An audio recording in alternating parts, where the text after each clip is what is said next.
Yes. Okay. So, parents, guardians, and all these people that we have in our lives who have a say in our lives, most of the time they tell us, Sheila, you better be an engineer. You're going to do law. Either because I was a lawyer, so you need to be a lawyer, or I wanted to be a lawyer, but I didn't get to be a lawyer, so my child has to be a lawyer. I have to have a lawyer. I have to have a doctor in my house. How do you advise such a parent? What should they do to support their children, not to force their children to become whatever they want them to be, but to support them to become who the child is supposed to be? Before I even say what I need to say to the parents, we Yeah. need to interrogate where this whole thing is coming from. You know that in Uganda, education was introduced by the missionaries Yes. and the colonialists. Yes. And there's a particular kind of group of professionals that they were interested in to support their own agenda. Oh, yeah. For the last 60-something years, we have gone on with the same mentality. But the world has changed. I know. Things have changed. Yeah. Right now, you and I are doing something that probably we didn't see ourselves do in the last 5 years. No, no. Content creators, for example, that's not one of the professions that were there when we were in school. No. Musicians, that's not part of what was happening in our days. Yeah. So I think our parents need to be enlightened to see that children are not objects. Children are not objects. Yeah. And yet we treat them as if they are objects. Yeah, yeah. Children are actually gifts that God has given us to Great. steward so that they can reach their full God-given potential. Awesome. So if God created a footballer to influence, for example, Ronaldo, and you want to turn Ronaldo, present-day Ronaldo, into a doctor, you're going to get a pathetic product. Yes. Yes. However, I'm advising parents against that background, Ugandan parents, look at the environment, Yes. look at your child, and look at the future. If you are a secretary in your years and you admired the profession of being a secretary, and today you want your daughter to be a secretary, yeah. and you want her to be trained as a secretary, there should be something wrong with you. Because things have changed. Yeah. Yes, we need doctors, Yes. but we need entertainers as well. We need hoteliers that are excellent as Yes, well. yes. We need beauticians. And if they do their job excellently, they are trained very well, Yeah. they are exposed, they are given the right values, they will excel at the same way, at the same time, within the same environment as the doctor, the lawyer, and the teacher that you want. So let's look at the gifts of each child, because they come with everything. Yeah. Yeah. They are endowed differently. They have personalities that should match with the career. They have values that you have given them that should match with the career. Yeah. They have passions within them that should match with the career. Look at all those things. Give a 360 look Yeah. at the child before you decide selfishly for them where they should go.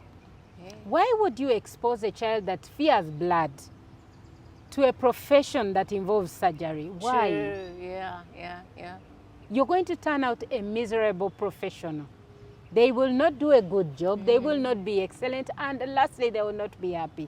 We need to engage children. That reminds me, one of the teenagers that I was coaching recently, she told me she loves children.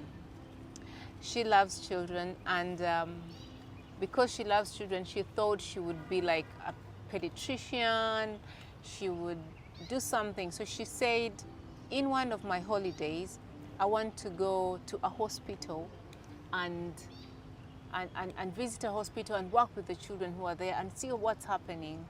So this young lady goes because she loves children and she has a passion for children. So she wakes up and goes to do like a volunteer service for about 2-3 weeks in that place. She came back and she told her mom, "Mom, I don't want to work with children anymore." And the mom was like, "You are passionate about children. You love children. What happened?" And she told them, "I don't want to see them suffering. I don't want to see them like on cannulas and pain and drips. I don't want to see that happening." So very true. We can think about these children. We know how they are operating, but if we can support them the way they need to be supported, I think we will help them thrive as parents. That's a very good point. So what do you tell a child out there, a teenager, a young adult, who is out there and is confused? Maybe they're at the university, but they think the course they are doing is not what exactly they want to do. Or someone who is in A-level, they are struggling with the subjects that they are doing. They don't know if those subjects will help them go to the university and which course will they do. Or someone who is in O-level right now and they're still trying to figure out life. What words of wisdom do you give such a group of people? They feel they are not good enough. They feel they are not talented enough. They do not know what to do. How do you advise them? To that teenager or young adult that is there and you are confused about where to go from school or from here, I'd like you to know that it's okay. Amazing. Many people have walked in those very steps where you are, including me. Okay? It is okay for you to feel the way you're feeling. It's not okay for you to stay there, but for now, it is okay. Yeah. However, you need to question the source of this confusion. What is it? Is it the voices of the adults around you that are confusing you? And these voices may actually not be parents, maybe teachers. Yeah, true. Very maybe true. fellow students or fellow young people. True. True. Okay? Yeah. And then you need to think about the fact that life 10 years or 15 years from today will not be about everybody that is actually speaking, but it will be about you as an individual. When the learning is done, the school is done, and everything is done and dusted, you will be the one pursuing that career. So you need to think, what do I want in life? What am I able to do? What am I gifted? If this is what I have chosen, can I actually do it happily, excellently, even if I am not paid? That's a very important question to ask yourself. Yeah. Because at the end of that day, you can choose a career and get the money. You can choose a career and everybody will be happy, but you will be sad. And that life is about you. You need to think about you 20, 15, 10, 5, and now 2 weeks from today as you're making the decisions about which subjects you want to pick. So life is actually about you and you matter. You as an individual matter. God created you and he said, good. You may not be a good mathematician. You may not be a good person at speaking English, a good public speaker. But there's that special gift that you have, that you can channel into a career that you will thrive at. Amazing. Do you love basketball? Do you love football? Do you love tailoring or sewing or knitting or crochet? If you put your efforts in that and you go and get the training and you already have the gift and you put your whole heart into it, you will excel one day. We have seen the Ronaldos of this world. We've also seen the musicians. We've seen the beauticians that have come up with new hairstyles, some of them that we are seeing now that were not there in years before. We have seen the fashion industry. And these are people who could probably have been written off before. We have seen people in drama and they are excelling at it. So what is that special gift that you have? Do not let anybody tell you that you do not matter, that what you have is inferior to what other people have. Own it, love it, perfect it, be excellent, okay? Get all the training you can get in that and you will excel. You will be somebody that will matter on the professional scene, on the trade scene. Not all of us were created to be astronauts. Not all of us were created to be teachers. Yeah. Not everybody was created to be a doctor. If everybody was a doctor, who would do the plumbing in our houses? Yeah. Who would repair the cars that we drive? True. So if you have a special gift there, you need to own it and you need to perfect it. Then also, if you have chosen to go into the professions, I hear we have 700 skills. 700. Each of us has 700. You can do anything that you put your mind to. Okay. You could be a doctor, but also a very good tailor. Yeah. So look at those things that you can do with your hands. As you perfect the cognitive ability, perfect the hands as well. You could be a very good counselor.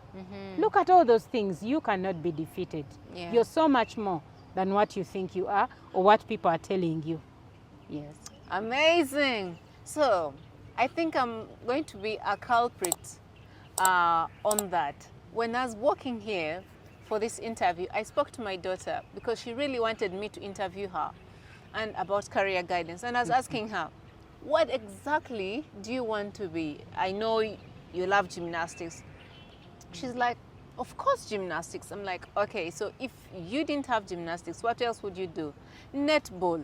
I'm like, apart from netball, football. I'm like, hello, like science, English, math, like those subjects are boring. I'm like, child, this is where you're supposed to be. She's like, no. I'm like, if it wasn't those subjects, what else would you do? She told me music, arts and drama. I'm like, those don't sound like the normal subjects we parents are supposed to be listening out to. I need to hear someone say a scientist, a computer something, but you're telling me all these drama things. But I like the point that you have put across, that those children are special, no matter how you feel. And I think as parents, as guardians, we need to support them. We really need to support them. That's the difference they'll have. We need to let them know that you can do this. You can thrive at whatever it is that you put your mind to do. Thank you so much, Maureen. It has been a great pleasure having you here. And thank you for speaking to that teenager, to that young adult who is out there. Any last words that you would like to share? My last words would be, first, to every child, okay? You are special. Yeah. You are awesome. And God created you and you're enough. You need to own the space. You need to own the name. You need to own the experiences that you have had. It is okay to be who you are. You need to choose your career for yourself. Yeah. Get the encouragement from parents and teachers, but you need to consciously choose your career and think about it. Yeah. To the teachers, fellow teachers, children come in all shades. They come in all forms, and we need to accept them and teach them according to who God created them to be. Yeah. They don't learn the same way. Yeah. They shouldn't be forced to learn the same way, and we shouldn't mold them into one particular mold. We need to give them the discipline to grow into everything that they were meant to grow. For the parents, we need your support for every child. Yeah. It starts with the exposure that they have. If you see your child is bound to be an engineer, they're interested, give them toys that go with that. Expose them to fora that will build that, to people that will support them in that regard. Yeah. Give them magazines, show them programs that will take them to that. If they're bound to be beauticians, give them toys that will lead them into that. Yeah. That kind of support, but please don't force them to be what you want them to be. Yeah. And don't bring your childhood trauma into their lives to continue the cycle of brokenness into that field that they are going to be. True. So I'm encouraging all of us to think purposefully about career, about education. Education is not entertainment. Please don't take children to just grow in school. Yeah. There must be a purpose as to why they study, what they study, True. where they study, and with who they study. True. And there must be a purpose. Yeah. So choose the schools, choose the teachers, choose the subjects and careers consciously. Thank you. Thank you so much, Maureen, for that informative and great insight in our curriculum here in Africa, here in Uganda. It has been a great pleasure having you. And thank you so much for watching Career Guidance and Development in Africa. Until our next episode, see you and bye-bye.